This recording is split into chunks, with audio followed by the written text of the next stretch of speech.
Let's start by understanding the basic setup within Vue 3. We are using the ref and watchEffect methods from the Vue Composition API. The ref function is used to define a reactive variable, while watchEffect is used to track changes to reactive variables and run side effects. Here, we've declared a reactive variable named counter and initialized it to 0. Any changes made to counter will now be reactively tracked by Vue. Now, let's dive into the watchEffect function. We pass a callback function to watchEffect, which Vue will run immediately. Inside that function, we will have access to a special parameter called onInvalidate. Inside our reactive effect, we log the current value of counter to the console. This will run immediately and also whenever counter changes.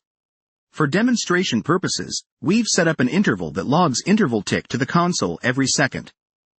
This simulates a subscription or some other external effect that needs to be managed. Here's where onInvalidate comes into play.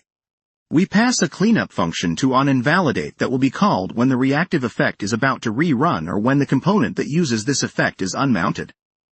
In our cleanup function, we clear the interval using clearInterval and log cleanup interval to the console. With that, our reactive effect is now fully set up. Vue will intelligently manage the cleanup of the interval whenever it's necessary, ensuring that our app is efficient and avoids potential memory leaks.